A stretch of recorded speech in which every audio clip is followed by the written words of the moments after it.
রুদ্রপুরে জেলেদের জীবনে প্রতিটি দিনই সংগ্রামময়। দেশ এবং দেশের বাইরে থেকে যে যেখান থেকে আমার এই ভিডিওটি দেখছেন, সবাইকে জানাই আমার আন্তরিক শুভেচ্ছা ও স্বাগতম।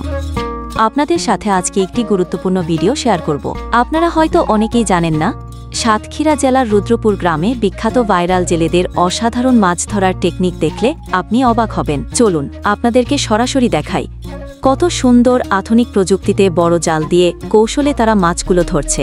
এই জেলেদের সর্দার হিসেবে কাজ করে মোহাম্মদ আলিম এবং মুখলেসুর রহমান।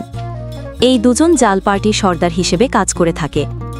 আমার এই ভিডিওটি দেখে যদি সাতক্ষীরা জেলার কেউ ঘেরে অথবা পুকুরে জাল টেনে মাছ ধরতে চান, তাহলে স্ক্রিনে দেওয়া নাম্বারে যোগাযোগ করুন। তারা অনেক দক্ষতার সাথে মাছ ধরে। তাদের দলে প্রায় ১৩ জন মানুষ কাজ করে। তাদের দৈনিক পারিশ্রমিক প্রায় ৫০০ টাকা। তাদের জীবন জীবিকা হল মাছ ধরা। ভোর হতে না হতেই তারা বিশাল বড় জাল নিয়ে মৎস্য চাষীদের পুকুরে ঘেরে ছুটে যায় মাছ ধরতে। একদিকে যেমন তারা মাছ ধরে আনন্দ পায়, অন্যদিকে তাদের জীবন জীবিকা নির্বাহ করে এই মাছ ধরার উপরে। রুদ্রপুর গ্রামের এই ভাইরাল জেলেদের বিশাল নামডাক, কারণ তারা অনেক দক্ষতার সাথে মাছ ধরে।